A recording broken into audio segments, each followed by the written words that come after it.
Orient bell tiles studio से आप देख रहे हैं एबीपी न्यूज।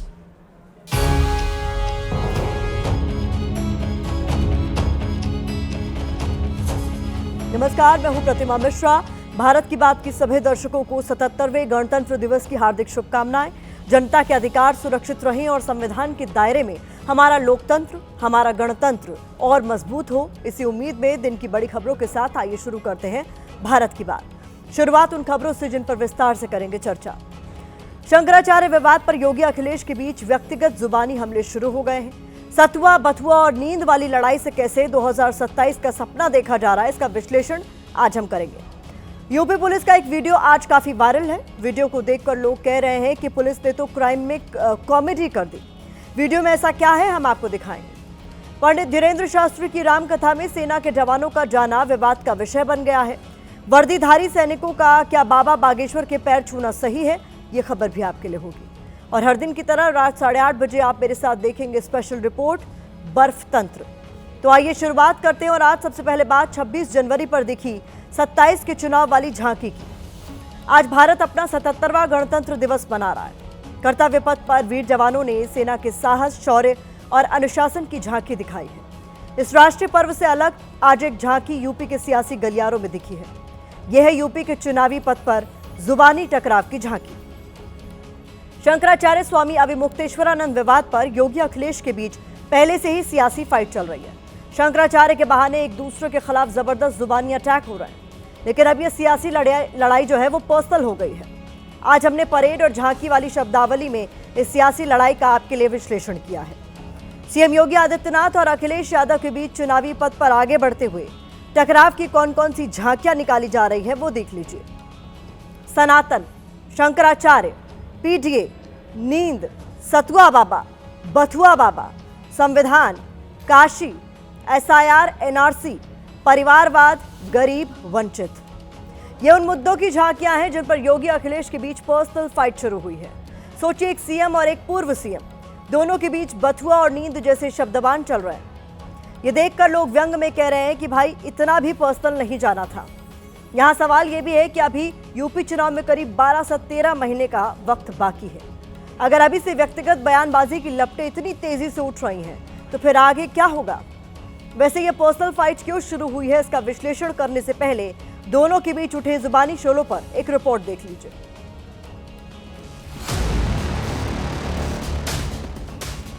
एक तरफ सीएम योगी आदित्यनाथ और दूसरी तरफ समाजवादी पार्टी के अध्यक्ष अखिलेश यादव।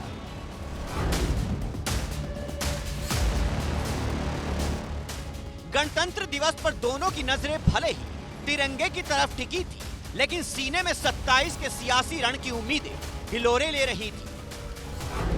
सियासत वैसे तो सार्वजनिक मसला होती है, लेकिन कई बार इसमें जुबानी हमले इतने निजी हो जाते हैं कि एक दूसरे की नींद तक आ जाते हैं।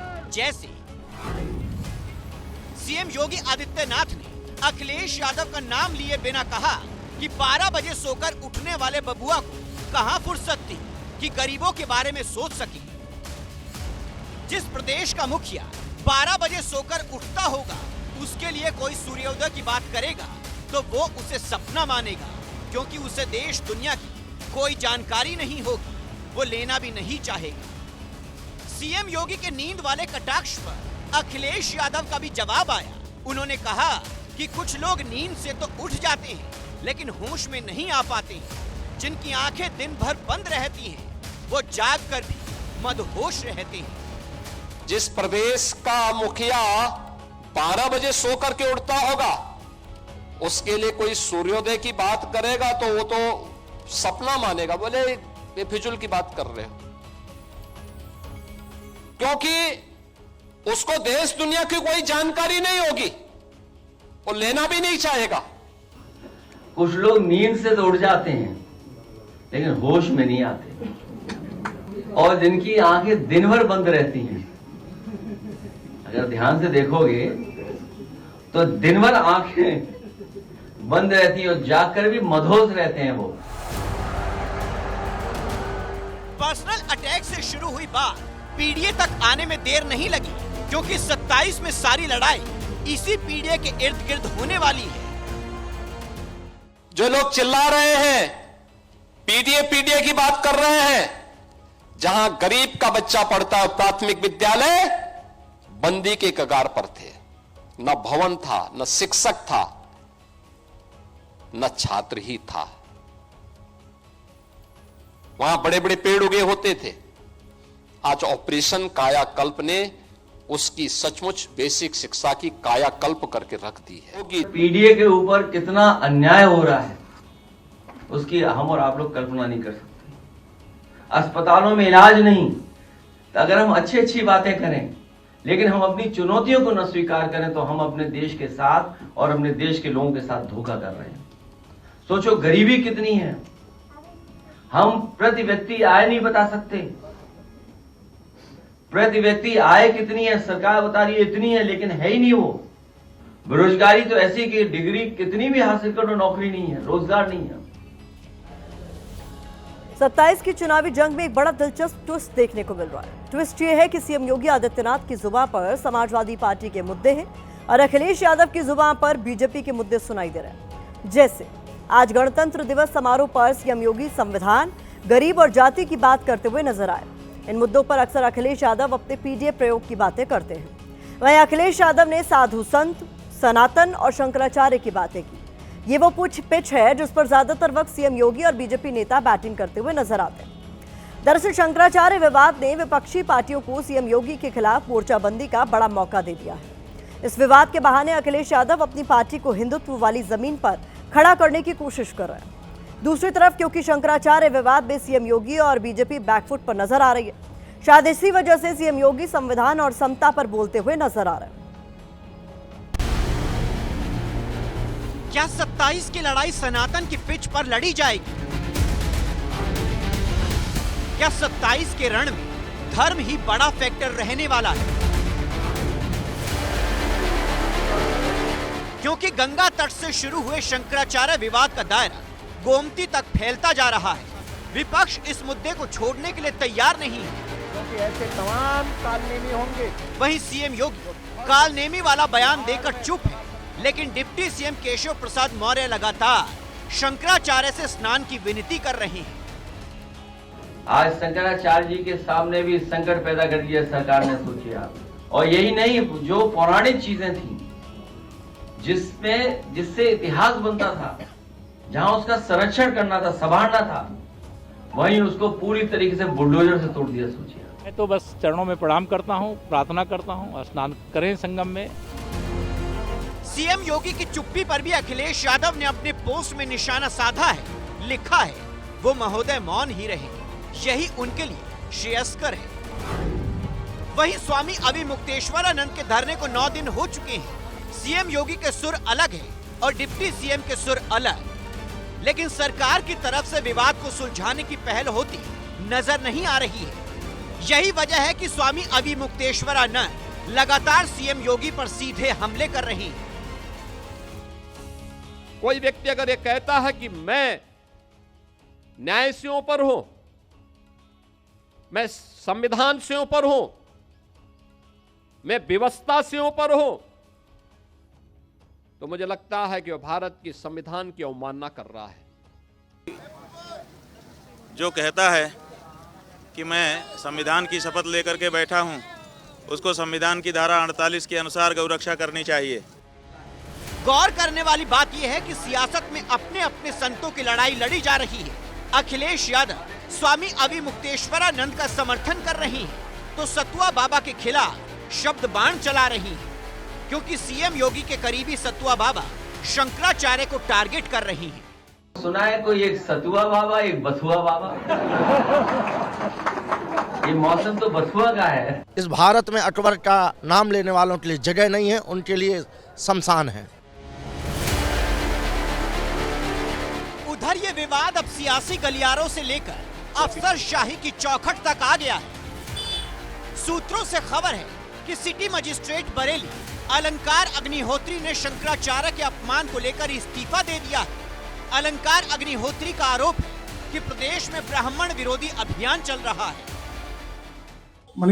एक अरसे से उत्तर प्रदेश में ब्राह्मण विरोधी अभियान चल रहा है और आपने कई इंसिडेंट देखे होंगे जब ब्राह्मण की जेल में डिप्टी जेलर ने पीट के हत्या कर दी। खासकर बूढ़े जो सन्यासियों के साथ तो इतनी पिटाई की गई, लात जूतों से घूंसों से मारा गया। अलंकार अग्निहोत्री की नाराजगी यूजीसी के नए नियम को लेकर भी है। अब अलंकार अग्निहोत्री को समझाने की कोशिश हो रही है। दूसरी तरफ ब्राह्मण समाज उनके समर्थन में उतर आया है और सरकार के खिलाफ नारेबाजी हो रही है। सामान्य जाति का अपमान नहीं सहेगा, सामान्य जाति का अपमान नहीं सहेगा। अभिनंदन करते हैं दूसरी तरफ उसकी भावना का कि उसके मन में कम से कम अभी भी सनातन के लिए वो सम्मान है कि सनातन विरोधियों के साथ उसको एक दिन भी काम करना गवारा नहीं हुआ और उसने अपना पद त्याग कर दिया। फिलहाल ये साफ हो चुका है कि अब ये विवाद सिर्फ धार्मिक नहीं रहा है, बल्कि इस पर शुद्ध देसी राजनीति हो रही है, जिसके केंद्र में 27 की चुनावी बाजी है। सीएम योगी और अखिलेश यादव के बीच शुरू हुई व्यक्तिगत बयानबाजी के मायने क्या है, अब इसका विश्लेषण आपके लिए करना जरूरी है। अखिलेश यादव की मंशा शंकराचार्य विवाद को और आगे ले जाने की है। दूसरी तरफ सीएम योगी आदित्यनाथ इस विवाद से ध्यान हटाने की कोशिश कर रहे हैं। अखिलेश यादव चाहते हैं कि शंकराचार्य और साधु संतों के अपमान पर लगातार बात हो। दूसरी तरफ सीएम योगी अब संविधान की बात कर मामले की दिशा मोड़ना चाहते हैं। अखिलेश यादव चाहते हैं कि शंकराचार्य विवाद के बहाने बीजेपी की अंदरूनी गुटबाजी को और हवा दी जाए, जबकि सीएम योगी परिवारवाद वाला अटैक कर समाजवादी पार्टी के खिलाफ माहौल बनाने की कोशिश कर रहे हैं।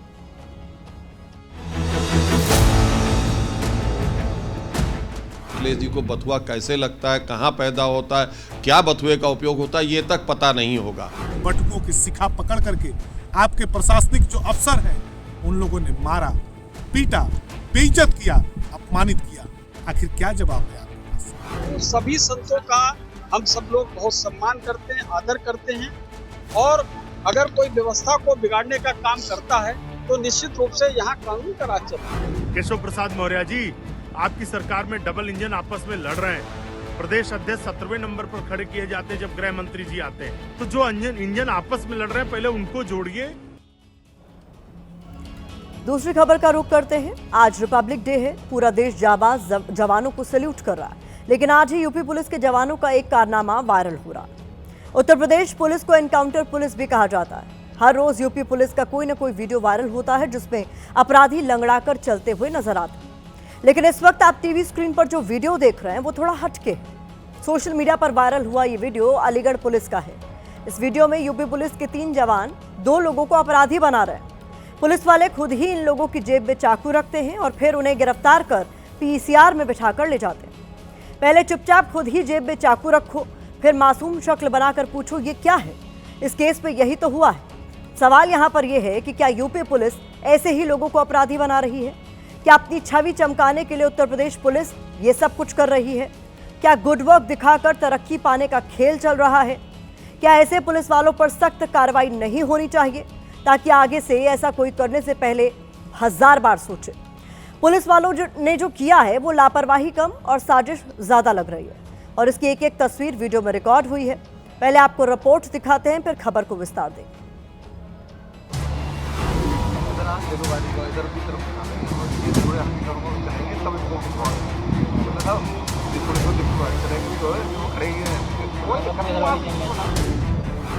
थोड़ा दाएं हो जाएं, थोड़ा बाएं।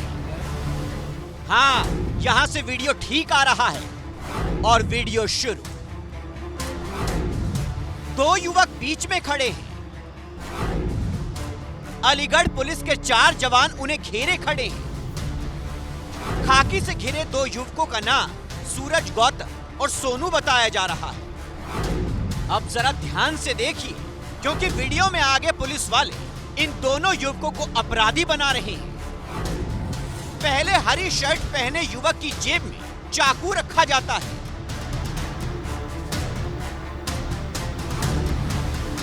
और फिर ब्राउन जैकेट पहने युवक की जैकेट में चाकू छिपा दिया जाता है, और ये सब पुलिस वाले करते हैं। इस दौरान पुलिस वाले लगातार ये सेट करते हैं कि वीडियो का फ्रेम क्या होगा, कैसे वीडियो अच्छी आएगी। फिर एक पुलिस वाला हरे रंग की शर्ट पहने शख्स की जेब में मोबाइल डालता है। सब कुछ वैसा ही होता है जैसा पहले से सोचा गया था, यानी स्क्रिप्ट है। फिर पुलिस वाला बोलता है चलें, यानी वीडियो शुरू की जाए।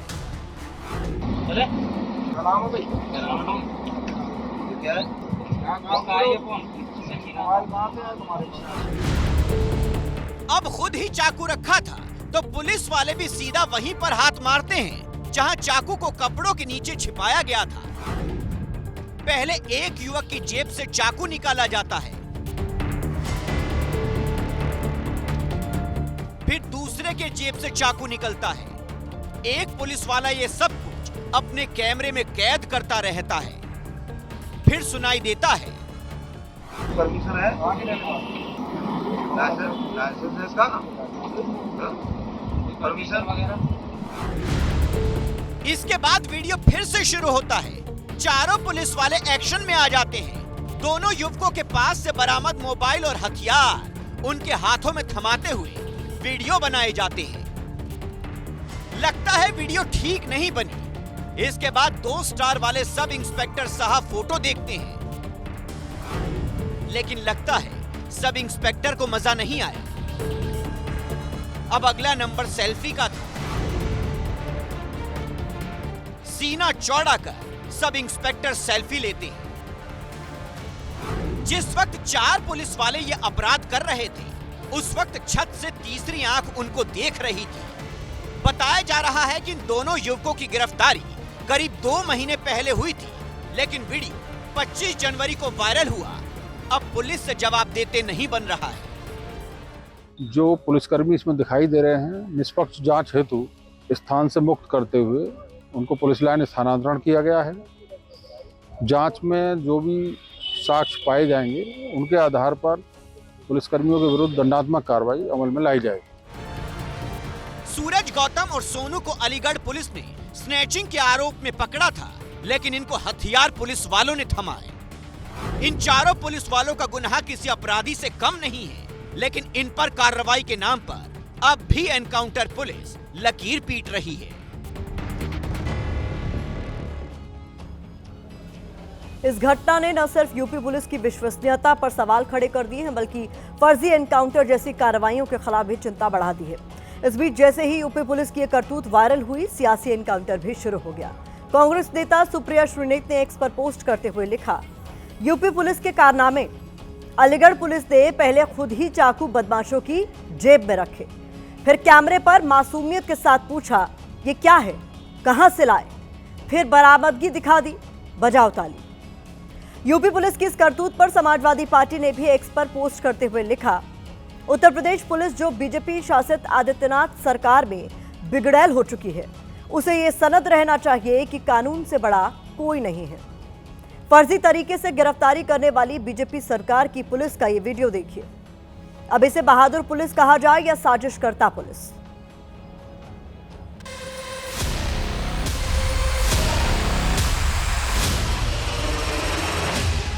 योगी आदित्यनाथ जी की सरकार में फर्जी इनकाउंटर की घटनाएं हर रोज हो रही हैं। बेगुनाहों को फंसाया जाता है। भारतीय जनता पार्टी के समर्थन में जो लोग खड़े हैं वह अत्याचार पर अत्याचार करते चले जा रहे हैं। चाहे वो फर्जी इनकाउंटर हो या फर्जी मुकदमे लिखे जा रहे हैं, इससे ये पता चलता है कि सरकार जाति और धर्म देखकर कार्रवाई कर रही है। जो पुलिसकर्मी इस तरह की हरकत कर रहे थे, उनको लाइन हाजिर कर दिया गया है। जांच रिपोर्ट आने के बाद, तथ्यों की जांच होने के बाद पुलिस इसमें जो है कार्रवाई करेगी।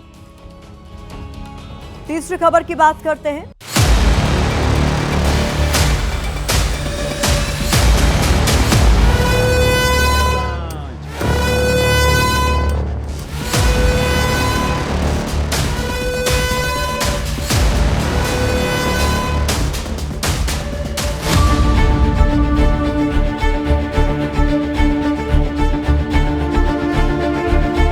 रोड बंद होने की वजह से कम हजारों गाड़ियां रुकी पड़ी हैं और सब लोग, कोई गाड़ियों में सो रहा है।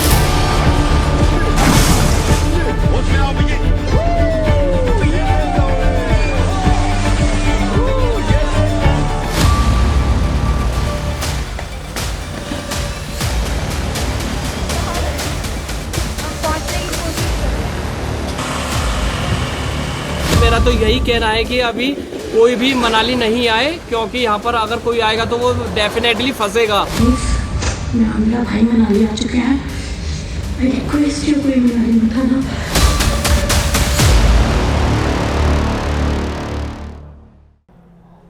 आज 26 जनवरी है और पूरा देश गणतंत्र दिवस का जश्न मना रहा है। हिंदुस्तान को गणतंत्र दिवस की ढेर सारी शुभकामनाएं। लेकिन आज गणतंत्र के दिन हम उस बर्फ तंत्र की बात करने जा रहे हैं जिसकी एक एक तस्वीर देखकर आप सिर्फ हैरान ही नहीं होंगे बल्कि सचेत भी हो जाएंगे। तस्वीरें जम्मू कश्मीर से लेकर हिमाचल प्रदेश और उत्तराखंड से आई हैं, लेकिन बर्फ की ढकी चोटियों के बीच जैसी तस्वीरें मनाली से आई हैं उसकी कल्पना कम से कम उन पर्यटकों ने नहीं की थी जो खूबसूरत वादियों की सैर पर निकले थे। 22 जनवरी की रात से शुरू हुई बर्फबारी ने कश्मीर से लेकर हिमाचल प्रदेश तक को सफेद चादर में ढक दिया था। 23 जनवरी से लेकर 26 जनवरी तक लॉन्ग वीकेंड का मौका था और दिल्ली एनसीआर से लेकर पंजाब और उत्तर प्रदेश से लोग पहाड़ों की तरफ निकल पड़े। लेकिन सड़क पर बर्फ इतनी ज्यादा थी कि गाड़ियां रेंग तक नहीं पा रही थी। बर्फ के बीच कोई 2 दिन से फंसा है तो कोई 3 दिन से। रास्ता कब खुलेगा कोई नहीं जानता। बर्फीले तूफान में जो फंसे थे वो कह रहे हैं कि अभी मनाली मत आना। सबसे जरूरी बात यह है कि मौसम विभाग ने 26 जनवरी यानी आज के लिए हिमाचल के 12 जिलों में आंधी और बारिश का अलर्ट जारी किया है। कल फिर से बर्फीला तूफान दस्तक दे सकता है।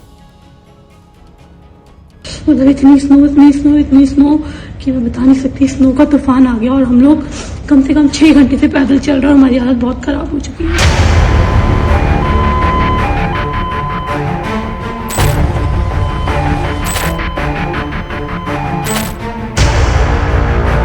36 घंटे से जाम लग रखा है, कोई सुनने वाला ही नहीं है जी।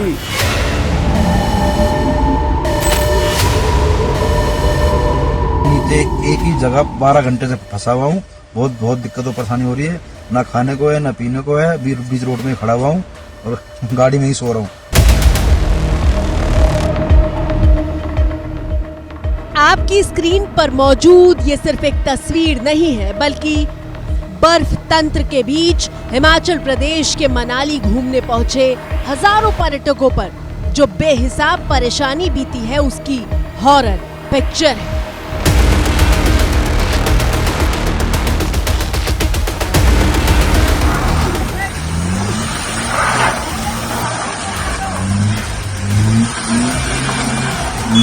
जहां तक नजर जाएगी आपको गाड़ियों की लंबी कतार नजर आएगी।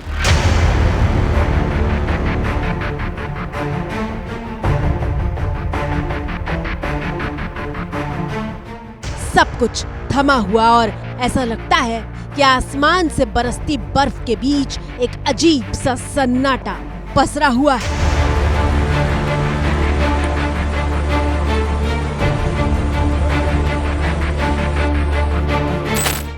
ये किसी चित्रकार की अपने कैनवस पर उकेरी गई पेंटिंग नहीं है। ये वो सच्चाई है जो देखने में तो जरूर खूबसूरत लगती है लेकिन जिस पर बीत रही है उसका दिल जानता है कि क्या गुजर रही है।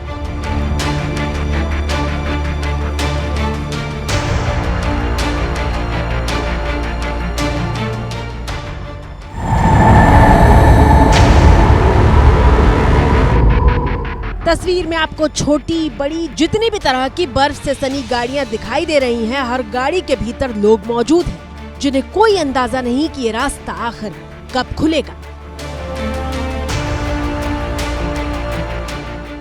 गाड़ियों की छत पर बर्फ जमी हुई है और देखिए बर्फ की रफ्तार इतनी तेज हो जाती है कि कुछ हाथ दूर तक भी देख पाना नामुमकिन साबित हो जाता है।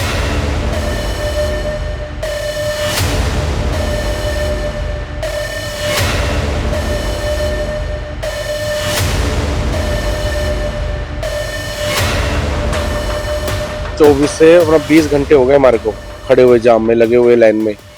तो अभी तक प्रशासन ने कोई ना जेसीबी भेजी है सर। कल के फंसे हुए हम जाम में। कई पर्यटक इतने फंसे हुए हैं, कस्टमर इतने फंसे हुए हैं, गाड़ियों में सो रहे थे, ठंड में मर रहे थे खूब। ना खाना पीना कुछ नहीं, जो बिस्कुट चिप्स थी वही खा के गुजारा किया हमने। कितना खौफनाक अनुभव है।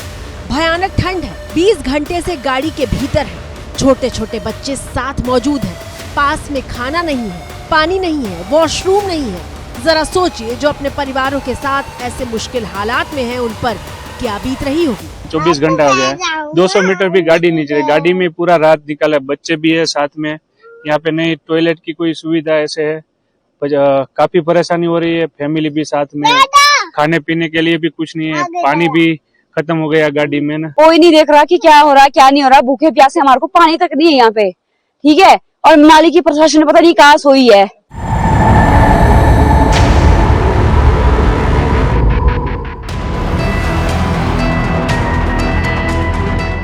ध्यान दीजिएगा, इन पर्यटकों का गुस्सा रिकॉर्ड तोड़ बर्फबारी से नहीं है, गुस्सा इस बात से है कि इतने मुश्किल हालात में प्रशासन की तरफ से मदद का कोई हाथ बढ़ता हुआ दिखाई क्यों नहीं दे रहा है।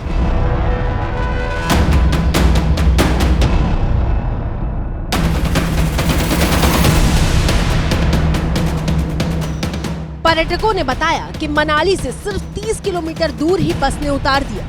24 घंटे तक बोलेरो गाड़ी में सफर किया, बावजूद इसके सोना तो दूर, 24 घंटे से अन्न का दाना तक मुंह में नहीं गया।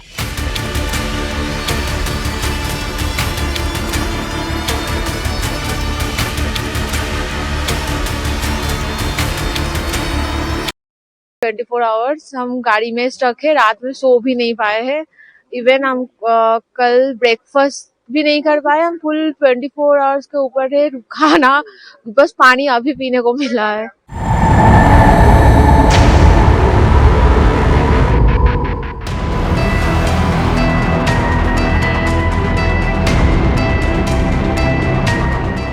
हिमाचल प्रदेश में हुई भारी बर्फबारी के बाद 3 नेशनल हाईवे समेत 832 सड़कें पूरी तरह से बंद हैं, जबकि करीब 2000 ट्रांसफार्मर के काम नहीं करने से बड़े हिस्से में बिजली भी गुल है। ये लाइट बिल्कुल नहीं है कल 8:30 बजे से, तो 24 घंटे हो गए अभी तक, और गाड़ियां गुड़ियां सब कुछ बंद है। टूरिस्ट भी ठहरे हुए हैं, वो भी परेशान है। प्रशासन को ये पता था कि मौसम खराब होना है, बर्फ पड़नी है, हर साल पड़ती है, पर तैयारी बिल्कुल नहीं है, जीरो है तैयारी। अब वो टूरिस्ट पता है, टूरिस्ट प्लेस है ये, और इनको इतनी तकलीफ हो रही है कि बयान नहीं किया जा सकता है। अब देखिए हुआ क्या, लोग परेशान थे, घंटों जाम में फंसे हुए थे, तो अपनी मंजिल तक पहुंचने के लिए वो ट्रॉली लेकर बर्फ के बीच ही पैदल निकल पड़े थे। ये तस्वीर देखिए, कैसे जमीन पर बिछी बर्फ ने इस गाड़ी को आगे बढ़ने से रोक दिया।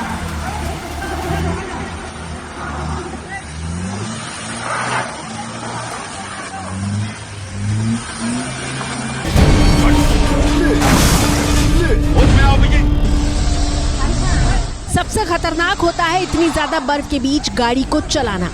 कई गाड़ियां फंसी थी और जो निकलने की कोशिश कर रही थी उनका सिर्फ संतुलन नहीं बिगड़ रहा था, बल्कि वो फिसलती हुई दिखाई दे रही थी। यहाँ मॉल रोड पे बहुत ही बर्फ स्नोफॉल हो रही है, बहुत ज्यादा 1.5 फुट स्नोफॉल हो रही है, और अपने यहाँ बसें बंद कर दी गई हैं ट्रैफिक की वजह से, उसकी वजह से, बर्फ की वजह। नाली में जो टूरिस्ट है वो जाना चाह रहे हैं, वो यहाँ फंस गए हैं। बहुत स्नोफॉल पड़ रही है, हैवी स्नोफॉल पड़ रही है, इस वजह से वो यहाँ फंस गए। सोशल मीडिया पर ये वीडियो वायरल हो रहा है जिसमें ऑडी बर्फ में फंसी है और जब निकलती है तो सीधे दूसरी गाड़ी से जाकर टकरा जाती है।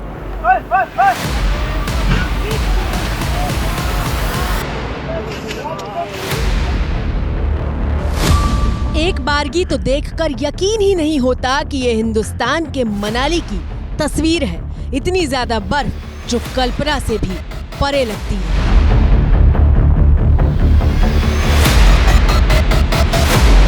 कल से मैं 12 बजे से यहाँ ट्रैफिक में फंसी रही हूँ और अभी मैं 6 बजे क्लास से पैदल आ रही हूँ।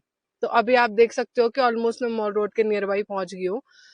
तो ये सारे इश्यूज हैं यहाँ पे जो मुझे लगता है कि गवर्नमेंट को रिजॉल्व करने चाहिए, क्योंकि इतना ज्यादा ट्रैफिक है, रश है, लोग परेशान हो रहे हैं। यहाँ पे ना पानी है पीने के लिए, ना वॉशरूम जा पा रहे हैं, कुछ भी नहीं है। और दूसरी चीज है कि अगर इतनी ज्यादा स्नोफॉल हो रही है तो उस हिसाब से यहाँ पे चीजें नहीं है जो सॉल्व होनी चाहिए। गाड़ियां निकल नहीं पा रही थी।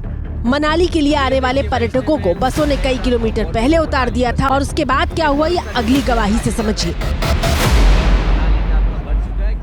1:07 और ये देख लो जी टूरिस्ट कितने परेशान हो रहे हैं।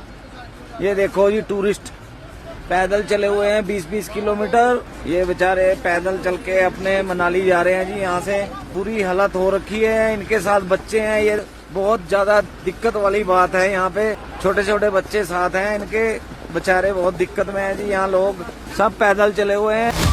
हिमाचल प्रदेश के मनाली से आई सबसे ताजा तस्वीरें भी देख लीजिए। अभी भी गाड़ियां इस इंतजार में ठिठकी खड़ी हैं कि कब बर्फ उन्हें आगे बढ़ने का रास्ता देगी।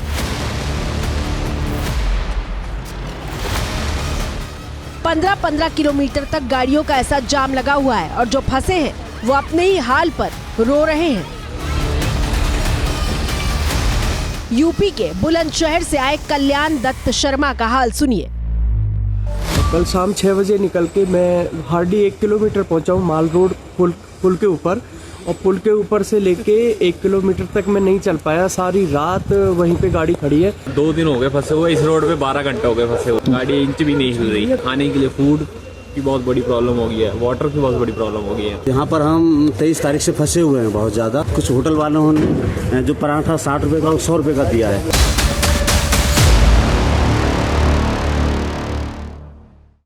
जरा सोचिए, इससे ज्यादा भयानक अनुभव क्या हो सकता है।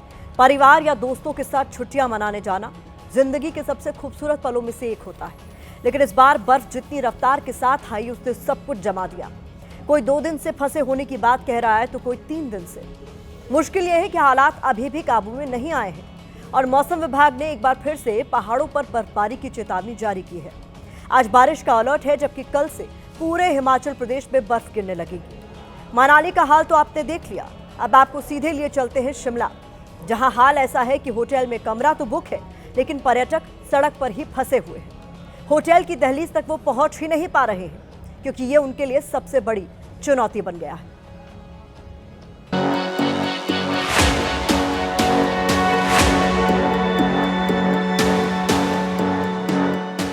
यह ऐसी तस्वीर है जिसे देखकर किसी भी हिंदुस्तानी को इस बर्फ के पास उसे नजदीक से जाकर निहारने को जी करेगा। लेकिन यकीन मानिए, जैसे हालात हैं वो यही कह रहे हैं कि ये बर्फ बुलाती जरूर है, लेकिन जाने का नहीं।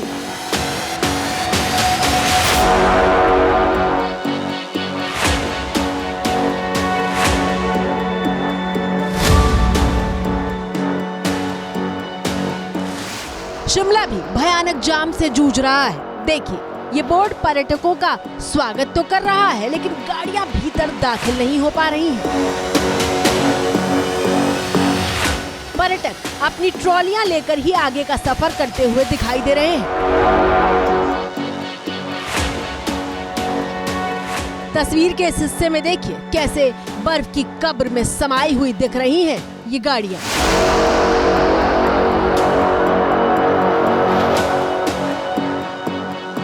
संजौली से जो है ढली की तरफ जाने वाली सड़क है, ढली से आगे जो है कुफरी की तरफ सड़क जाती है, पर लंबा ट्रैफिक जैम जो है यहाँ पे देखने को मिल रहा है। तकरीबन 3-4 किलोमीटर लंबा ये ट्रैफिक जैम है। यहाँ पे सिर्फ 4x4 व्हीकल्स जो हैं वो अलाउड हैं वहाँ पे जाने के लिए, और बाकी जो वाहन हैं उनको जाने नहीं दिया जा रहा। आप कहाँ से आए हैं? इंदौर से आए हैं। हाँ जी, हमारा तो बहुत पहले का प्लान था, अगर पता होता तो नहीं आते।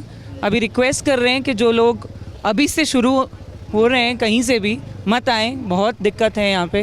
पुलिस वाले भी बहुत अपने फंसे हुए हैं यहाँ, हेल्प कर रहे हैं, मदद कर रहे हैं, लेकिन ना आए तो बेटर है। आप यहाँ ढली में है, ये तो एक कनेक्टिंग पॉइंट है, आप इंतजार कर रहे हैं किसी का? हमारी आधी फैमिली ऊपर है तो हम इसलिए जाना चाहते हैं, नहीं तो हम वापस चले जाते हैं यहीं से। तस्वीरें 24 जनवरी की है, जब बर्फ के बीच गाड़ियां बिना कंट्रोल के फिसलती दिख रही थी। शुक्र है कि कोई हादसा नहीं हुआ।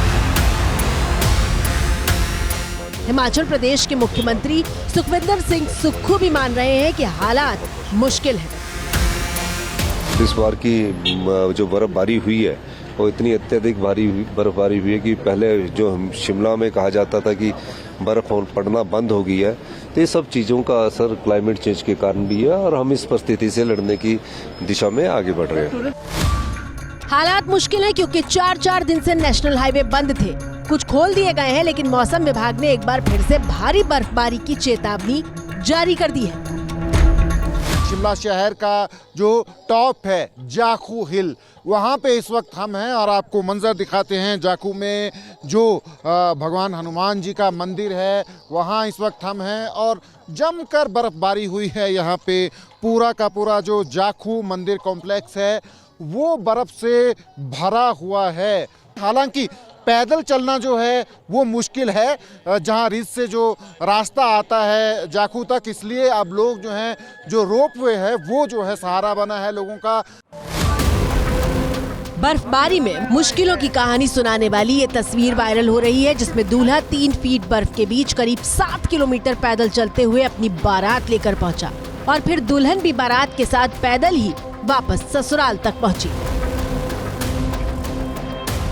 ऐसी ही एक तस्वीर उत्तराखंड के टिहरी से सामने आई थी, जब बारात बर्फ के बीच फंस गई तो दूल्हे को पैदल ही कई किलोमीटर का सफर तय करना पड़ा। लेकिन ऐसा नहीं है कि लोग बर्फ देखकर खुश नहीं हैं। दरअसल ये बर्फबारी पूरे 4 महीने के लंबे इंतजार के बाद हुई है। कश्मीर से लेकर हिमाचल प्रदेश के स्थानीय लोग और खासकर कारोबारी और किसान सफेद चादर से लिपटी वादियों को देखकर बार बार भगवान का शुक्रिया अदा कर रहे हैं, क्योंकि ये बर्फ नहीं होती तो सिर्फ फसलों को ही भारी नुकसान नहीं पहुंच रहा था, बल्कि पीने के पानी का भारी संकट पैदा हो रहा था। ये सीजन की पहली भारी बर्फबारी है और कश्मीर से लेकर हिमाचल प्रदेश तक एक जैसी तस्वीर है। खास बात यह है कि कश्मीर घाटी से लेकर जम्मू के ऊंचाई वाले इलाकों तक बर्फ गिरी है और ऐसा नजारा लंबे वक्त के बाद देखने को मिला है। हालात कितने खराब हैं उसे इस बात से समझिए कि अमेरिका की 40% आबादी को घरों में ही रहने की सलाह दी गई है और अब आने वाले 2 दिन मौसम के लिहाज से बेहद अहम है। 26 यानी आज से लेकर 28 जनवरी के बीच फिर से बारिश और बर्फबारी के अनुमान को देखते हुए हिमाचल सरकार ने नया अलर्ट जारी किया है। जिला प्रशासन को 24 घंटे इमरजेंसी ऑपरेशन सेंटर सक्रिय रखने, बर्फ हटाने की मशीनों और आपदा राहत टीमों को तैयार रखने के निर्देश दिए गए। प्रशासन ने लोगों और पर्यटकों से गैर जरूरी यात्रा से बचने और सतर्क रहने की अपील की है। हमारी भी आपसे यही अपील है कि घूमने जाएं, लेकिन अपनी और अपने परिवार की सुरक्षा और मौसम का हाल देखकर ही प्लान बनाएं। तो इसी के साथ भारत की बात में अब मुझे दीजिए इजाजत।